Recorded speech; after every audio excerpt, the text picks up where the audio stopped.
Gusto mo bang mag-login sa BSRS, test the attendance, pero merong error na lumalabas sa screen mo? We have 504 error. So, ano ba ibig sabihin nun? At anong pwede mong gawin para masolusyonan ang error na yon? So, the first thing is, na gagawin mo kapag, like, for example, gusto mong mag-login, di ba? And mag-log out sa test the BSRS attendance for your NC2 or NCT training. So, the first thing that you're going to do is to refresh first. Refresh mo muna ang iyong website na yan, is i-refresh mo ang iyong screen, and then kapag ganun pa rin yung problema, check your internet connection, kasi yung internet connection minsan din is yun yung problema, kaya nagkaka-error. And after that, kapag wala sa internet connection, kasi minsan sa data, kung data lang yung gamit mo, or merong place na kung saan ka mahina yung signal or di kayo wifi, biglang humina yung signal. So, please check your internet connection.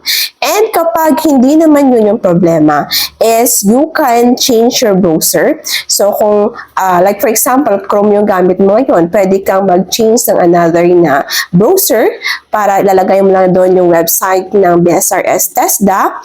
And then, after that, kasi meron kasing mga browser na, of course, na nobody's perfect. So, therefore, meron mga browsers, or like, for example, si Chrome na hindi nagre-respond ng maayos, diba?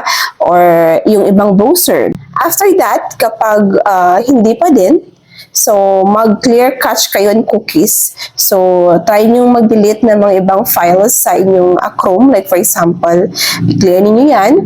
And then, another is, of course, mag-communicate kayo sa mga support or di kayo sa TESDA. Like, for example, no, sa inyong mga GC, mag-communicate kayo, oy, ma'am, may error. Maglalagin sana ako or mag-attend na sana ako, may error. So, isi-screenshot mo yan and send sa group chat ninyo.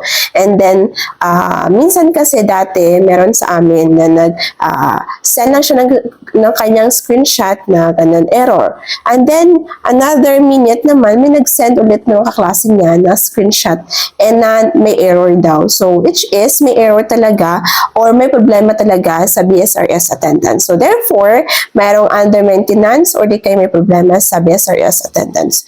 So, dapat na mag-coordinate sa mga GC or sa inyong teachers or sa training center. And of course, kung need nyo ng help, feel free na mag-chat sa group chat and sa mga personnel or sabihin nyo na may problema sa BSRS attendance, hindi kayo makalagin. So that's all for today, everyone. Sana nakulong sa inyo video na ito. Yun yung mga tips na kinakailangan na isip niyo para hindi kayo mahirapan, hindi kayo ma-stress kapag lumabas yung error na to sa inyong BSRS attendance. That's all for today, everyone. Thank you so much. Goodbye and God bless.